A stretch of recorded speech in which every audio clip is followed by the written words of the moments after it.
because I know we have to finish it. Oh, thanks. I thought you were going to kiss me again. I was very excited. I was kissing you. Yes. You're right, gorgeous. Come and sit. Come and join. Right.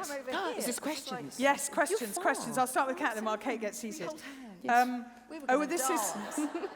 What? I'm miles away. Move closer then, we were it's going fine. to dance together. Oh, right. you can at the end, you can. No, I can't move that. Right, while Kate moves her chair. No. Bum shaft. We can solve this. Well done. Right, oh, that's nice. That's better. You see, the boys didn't do that. They Exactly. stayed miles away from each other. We're fine right. now. And you can do this combined. Yes. If you ruled the world, or at least the country, who would hold the 3 most important jobs in your cabinet? Well, Claire. I was going to say Kate. So here we are. It's really easy. Kaboom. That's Yes. easy. Question for Kate, where did you get your shoes?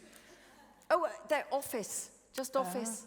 Office they? on Carnaby Street. Yeah, thank you, whoever did that. I thought there were 2 tiny cars that you were going to just drive around on. They're just like, Go wheeling off.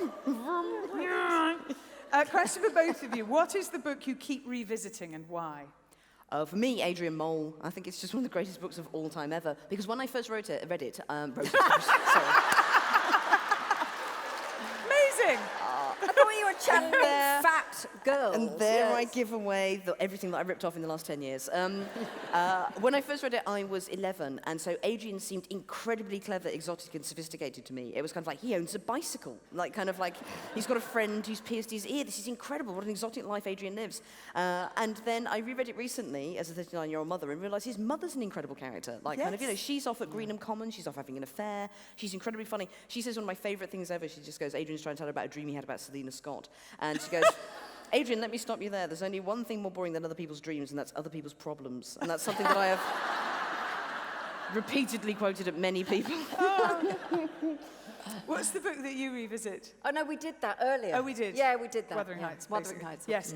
That's a very good. I have nothing more to say about that. Okay, that's fine. There are right. no jokes in that either. You can both answer this. In the education system, we are told to plan what we write to the nth degree. When you write, is it just one continuous flow of organic ideas or planned within categories of beginning, middle, and end? I write a list about everything that's really annoyed me about the last book that I read. Like this book, I read 50 Shades of Grey, and it made me so incredibly angry. Because, quick précis for those who haven't read it, which I imagine is one person in this room. Essentially, a girl agrees to be repeatedly beaten on the clitoris with a hairbrush. Is that not what you do? No. Oh, God. In exchange for an iPad and a go in a helicopter. It's just horrible. So after that, I just wrote a list of all the things that I didn't want to do, which is why I opened with a 14-year-old girl masturbating, someone who knows their own will, someone who has their own sexuality. So I just wrote a list of things that annoyed me in all the last books that I read and just go, I'm going to address these now. Like a grudge list. Kind of trying to make the world better. You do just have kind of, very flexible wrists, though. Yeah, I have to notice that. Whilst You're we're on typing like that, masturbation, I'm I don't worried. normally talk about masturbation. No, Obviously, that's not my you- sort of fiction. That's fine. I kill people. It wasn't a question about masturbation. Oh, Sorry. it wasn't? She Sorry. made it into that. I was not paying attention But backstage. it wasn't. It was a question about Sorry. structure. Oh, Structure, that's kind of the same, isn't it? I think. It was whether you have a beginning, a middle, or an end, but we know because we talked about it. We talked about that. I think we right, are. here's a good one. What motto should my daughter live by? I'll give you one while they think, and I think of this every time I get stick, which I do. I just basically, if I'm getting a hard time, I just think, right, what's the one way to avoid criticism? Don't get out of bed. Do I want to not get out of bed? No. Oh, but I do want to stay in bed. Go for a walk. I go for a walk, obviously. Go for a walk, is that your motto? No, it's not my motto. Yeah. My motto is, God. it is now, it is for this book. No, it's if you want to avoid criticism, stay in bed. Yeah. Otherwise, just get on with it, is my motto. I have millions of mottos. I make new ones every year and put them on dog tags around my neck. Do you? Are they Yeah. written Oh, on they're there? Yeah, they're literally on there. This year's I haven't got my glasses. Sorry, I that's should read them good. for you. This year's are always ride out as if meeting your nemesis. Always do what? Always ride out as if meeting your nemesis. Ride out? Ride out. Oh, So every God. time you leave the house, be prepared Do that you your want nemesis. to leave the house on a pony? Because I can sort that out. If you like. Please. You actually want to ride out. I would really like to do that. Yeah. But the other one is don't get in the way. I see a lot of people on the internet who kind of like, anytime anybody tries to do something or say something, they'll just kind of go, but that wouldn't work. The kind of default tone of snarkiness on the internet. Just kind of like, just speaking for the sake of it. It's like, don't get in the way. If Yeah, people are yeah. trying to achieve things, just stand back and let them achieve something. Yeah. Yeah. Or I mean, it's the same thing, isn't it? Don't moan, do something. Yes. Never complain, never explain. That's always a good one. Be That's what the yourself. Queen goes. That's her. Yes. Yeah. Never complain, never explain. Never eat food on a plane or a train. I extend that out to. Yeah. Except on Iceland Air, where they write really funny things on their menu, like eat your yogurt with a fork. It lasts longer. It's just really, really funny. Oh, I the think that's Icelandic. good advice, actually. Yeah, order Pringles, because then you can give them as a gift, because they're already in a box. Great. Brummy Girls, where are the Brummy Girls? Woo! Brummy Girls would like to know, this is Caitlin, what is your favourite Brummy Black Country expression? We love the word gamble, a.k.a. forward roll.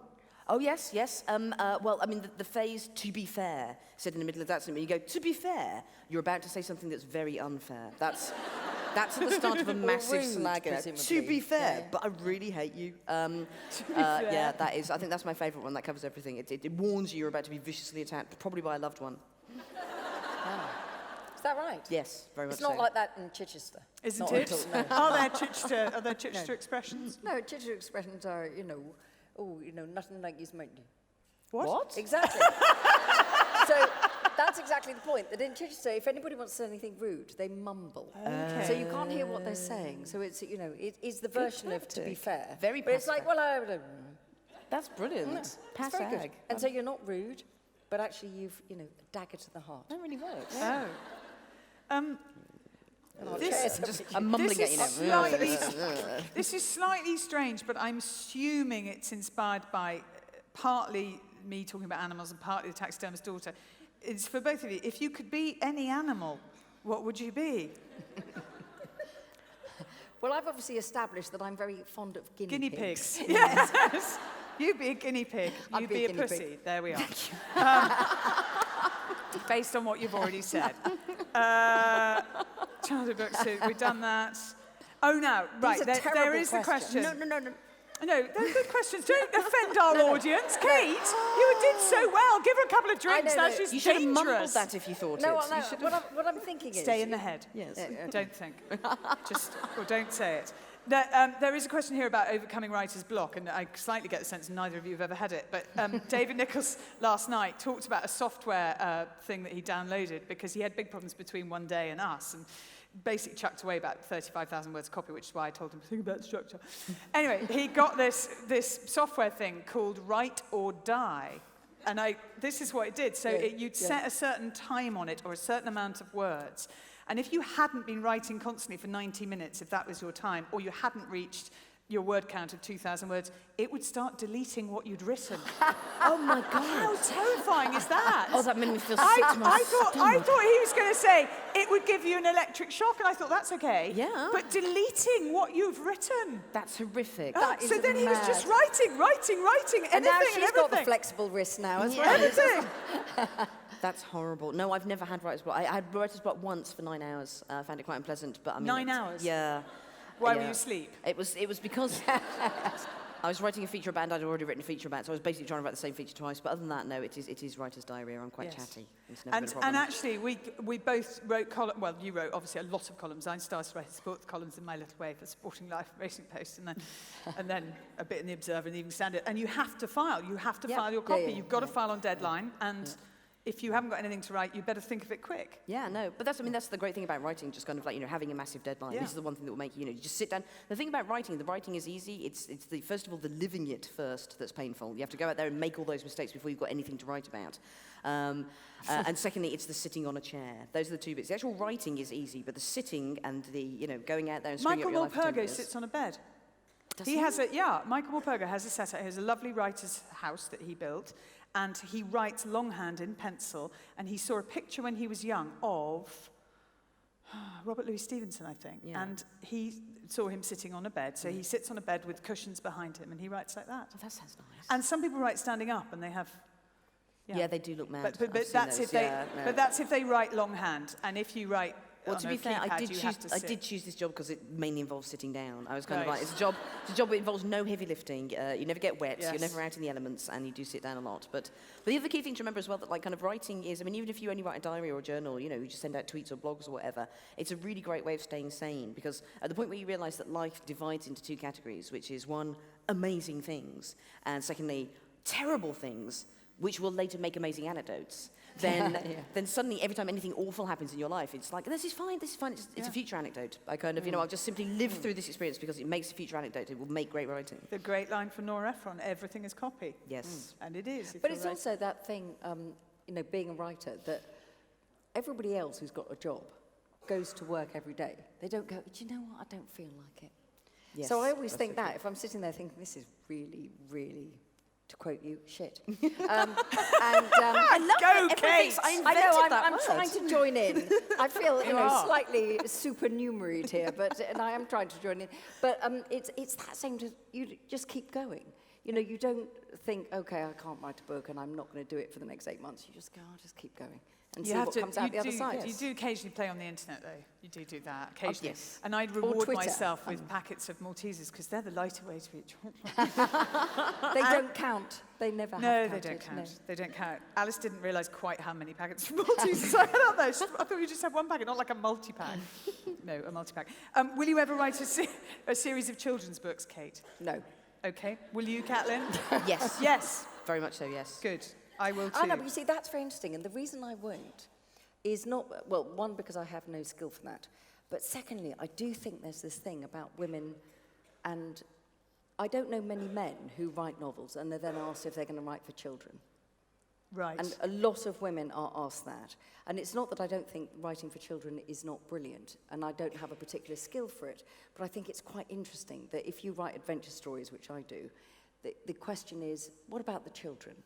I don't really want to be in the children's market. I've realised that my motivation is completely incorrect because the main reason I wanted to write children's novels is because I fancy Aslan from the Narnia books, and I wanted to write a book about a sexy lion, and that probably would stop making it suitable for children. So that is not a children's book. No, I'm just I saying. know. I just realised that now.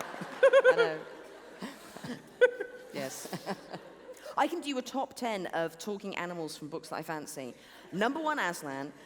Number 2, the polar bear from Philip Pullman, His Dark Materials. Yes. That is, that's is cool. a sexy polar bear. That's amazing. Yeah.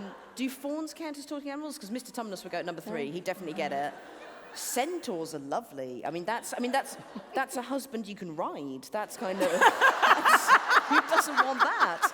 Have you written a column about this? No. You have to. Literally thought about it. Just kind of like, you'd have sex, and then he could give you a lift to the shops. It would be fantastic. It'd be great. It works so well. It'd be sensible and caring I as know. well. Lovely, lovely centaur It's husband. very good. We haven't even got into, fish and Finding Nemo. I'm going to make my husband the top 10. I'm going to make my husband bang 2 coconut shells together when we get back and make him pretend to be a centaur. Just kind of like, you're a centaur now, Dale, darling. do you remember that from Monty Right. Python? I hesitate to ask this question. Question for Caitlin. Oh, go on. There's lots of masturbating in your books. Wonderful stuff. But does this cause any embarrassment with family and friends when they've read the book? Yeah, well, you, obviously, first up off the board. Yes, my daughters refused to read my books. I left them in the care of my brother recently for the evening. I came back and he was teaching them poker, which tells you everything you need to know about my family. And the kids were very determined not to lose, like panicking and anxious. And I was like, why? What will happen if you lose? And they said, Uncle Joe said we'd have to read your book. And, and they went, the bad chapters. I went, what are the bad chapters? They went, blood. Exactly. I'm So- with them. Yeah. I did like it, by the way, when you let your daughter loose on your Twitter handle the that other was day. fantastic. It was really, really funny. She's now power crazed. She once I let my daughter go on Nancy Brilliant. last week, and she just immediately told a terrible story about how when the builder had come round to my house, he'd seen my hairy bum, which is a lie.